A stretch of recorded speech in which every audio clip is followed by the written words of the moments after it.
Good morning students. आज हम पढ़ेंगे चैप्टर इलेक्ट्रॉनिक्स। इसमें सबसे पहले हम पढ़ेंगे सेमीकंडक्टर्स को पढ़ने के लिए सबसे पहले हम ठोस और उसके टाइप्स के बारे में पढ़ेंगे।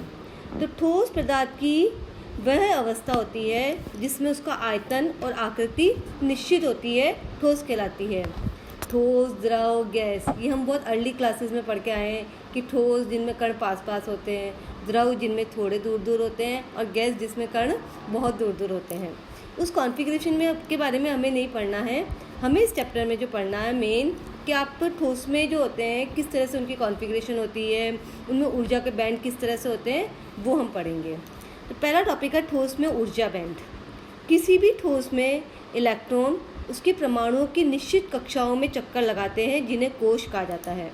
एक्चुअली जो हमारे जो पहले वाले चैप्टर में जैसे हमने पढ़ा था कि परमाणु के नाभिक में दो तरह के वो पाए जाते हैं। नाभिक में आपके प्रोटॉन्स और न्यूट्रॉन्स पाए जाते हैं और इलेक्ट्रॉन्स जो होते हैं वो चारों ओर निश्चित कक्षाओं में चक्कर लगाते हैं। तो इलेक्ट्रॉन हमेशा क्या होता है, एक निश्चित कक्षा होती है, उसके चारों ओर अपनी एनर्जी के हिसाब से चक्कर लगाते रहते हैं। तो जो कोश होते हैं किसी तत्व के लिए, किसी पदार्थ के लिए, उन्हें जिनमें जो इलेक्ट्रॉन्स चक्कर लगाते हैं उन्हें कोश कहते हैं।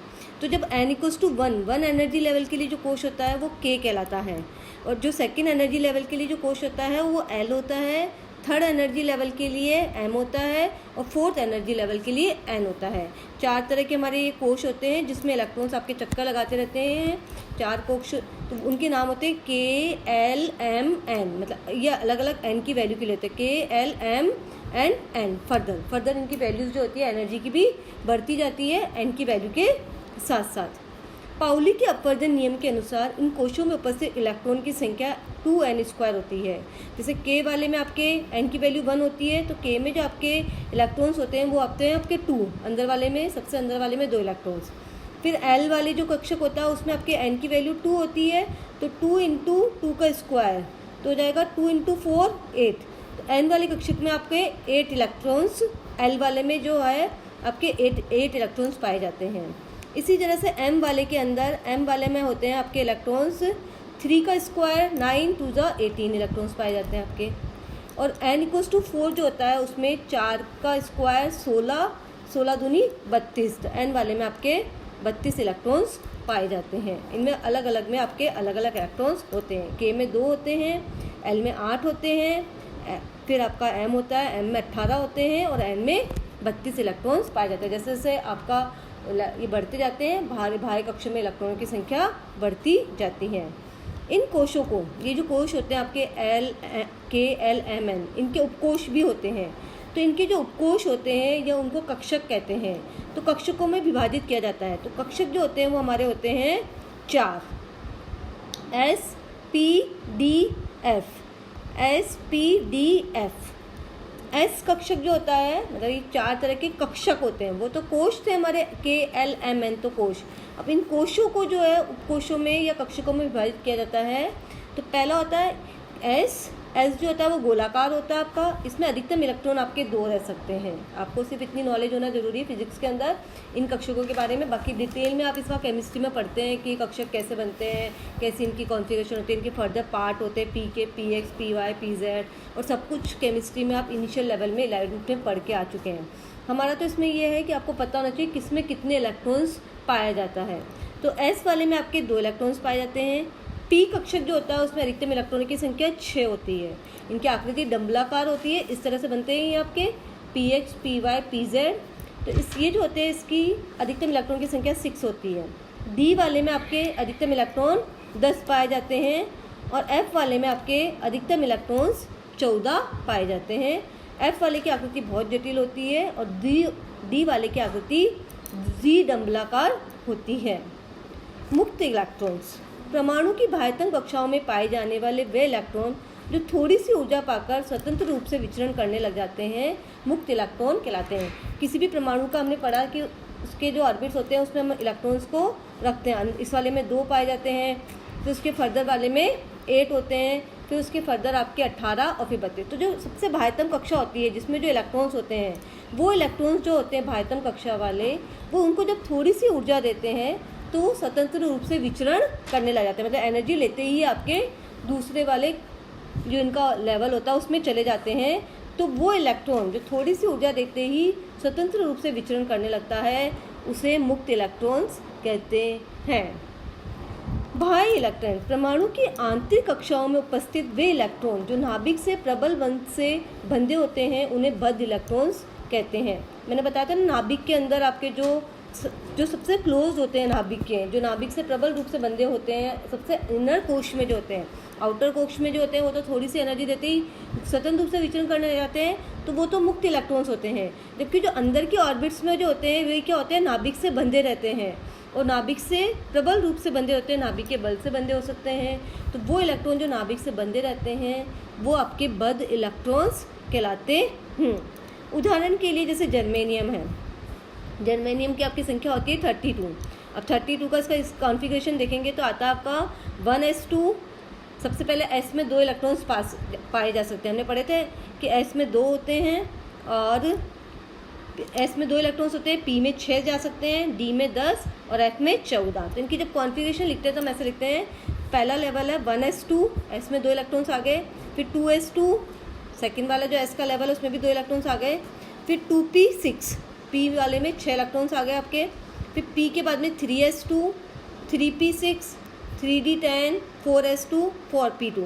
इसका जो आउटर ऑर्बिट है उसमें s में 2 इलेक्ट्रॉन फिक्स है, p में कितने रह जाते हैं आपके 2 इलेक्ट्रॉन्स रह जाते हैं। मतलब अब इसको कितने इलेक्ट्रॉन्स और चाहिए, p का लेवल कंप्लीट करने के लिए 4 इलेक्ट्रॉन्स और चाहिए होते हैं। तो इसका ऑर्बिट जो होगा p वाला जो होता है वो कंप्लीट हो जाता है।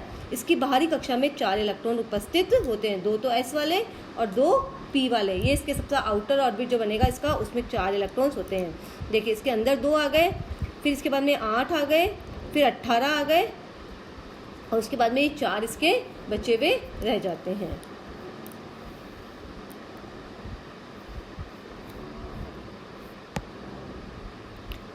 नेक्स्ट पढ़ेंगे ऊर्जा बैंड।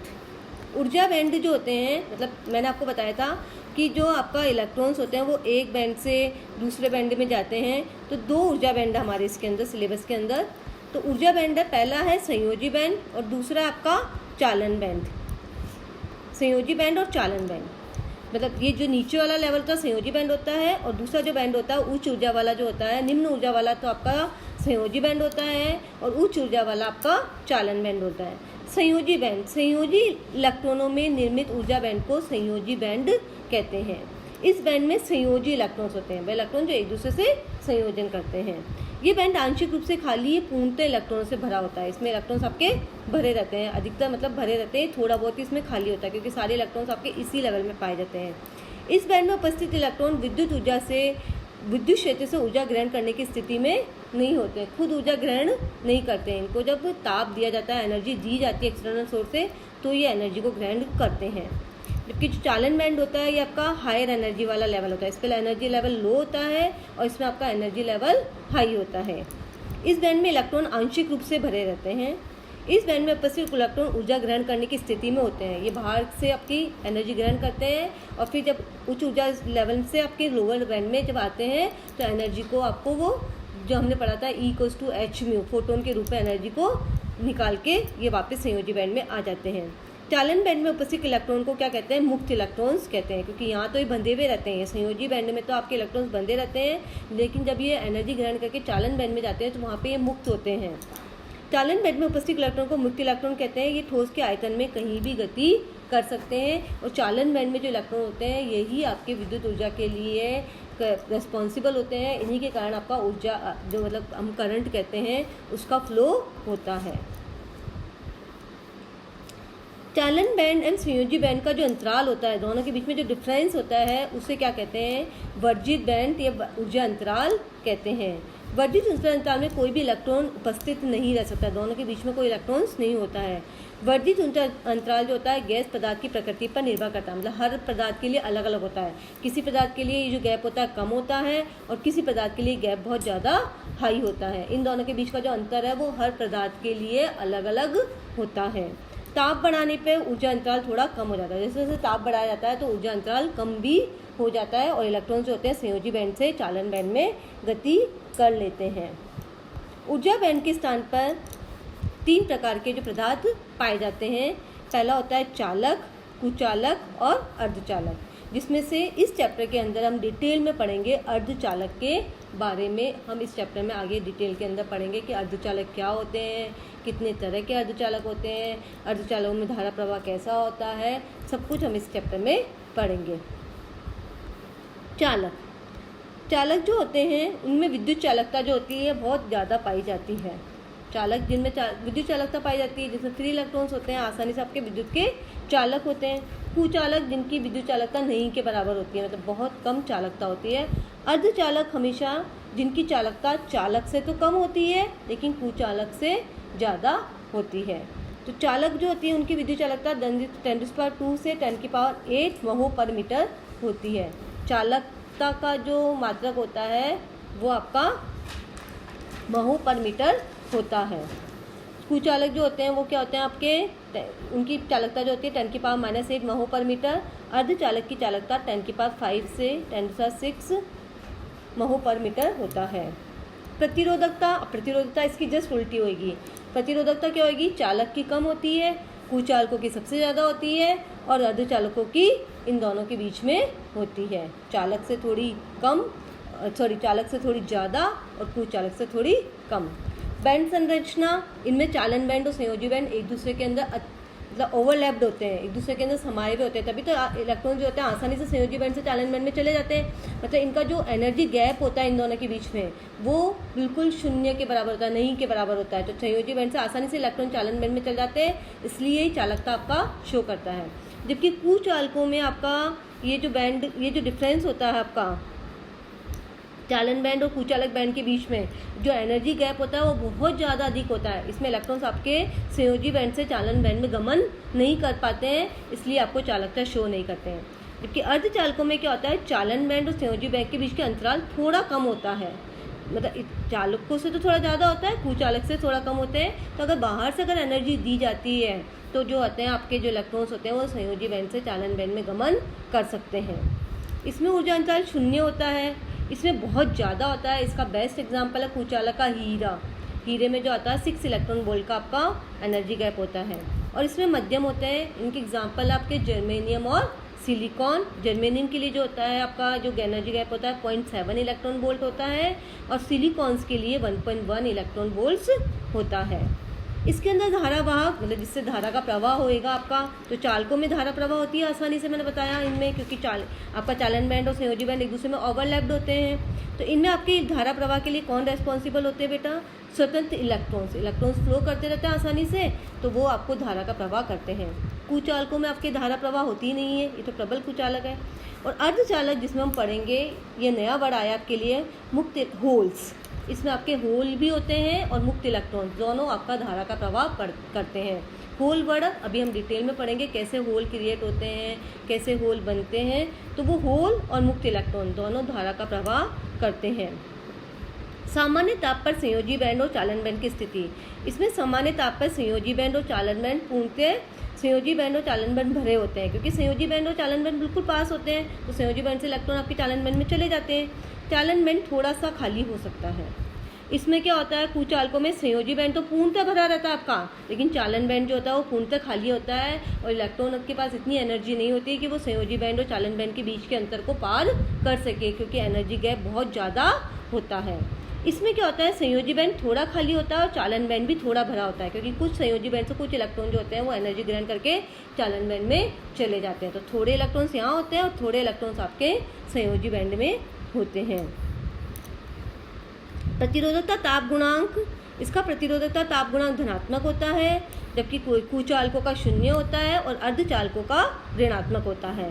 ताप बढ़ाने पर चालकता पर प्रभाव, इसकी ताप बढ़ाने पे चालकता घटती है, क्योंकि ताप बढ़ाने पे क्या होता है, इसमें एनर्जी जो डिफरेंस जो होता है वो ज़्यादा आ जाता है। इनमें ताप बढ़ाने पर कोई प्रभाव नहीं पड़ता है। और आपके अर्धचालकों की जो ताप बढ़ाने पे चालकता है वो बढ़ जाती है, क्योंकि संयोजी बैंड से इलेक्ट्रॉन को जैसे ही बाहर से ताप दिया जाता है तो वो इलेक्ट्रॉन ग्रहण करके आपके चालन बैंड में चले जाते हैं और फिर वो धारा का प्रवाह करते हैं। तो चालकता जो होती है इनकी बढ़ती है। इसके उदाहरण है चालक पदार्थों के उदाहरण copper, Ag, Au, Na, platinum, Hg, Fe इत्यादि। कुचालक के उदाहरण है लकड़ी, प्लास्टिक, अब्रक, हीरा आदि। और आपके इसके अर्धचालक के उदाहरण जर्मेनियम, सिलिकॉन, गैलियम आदि। इलेक्ट्रॉन का घनत्व, इसमें बहुत ज़्यादा इलेक्ट्रॉन्स होते हैं 10⁻29 पर मीटर क्यूब में, इसमें बिल्कुल भी नहीं होते हैं। जर्मेनियम में आपके 10⁻19 और सिलिकॉन में 10⁻18।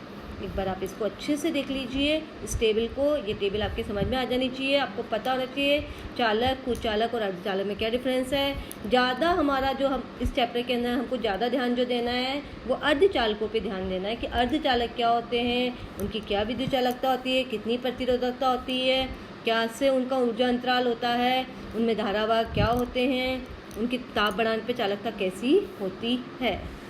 Thank you.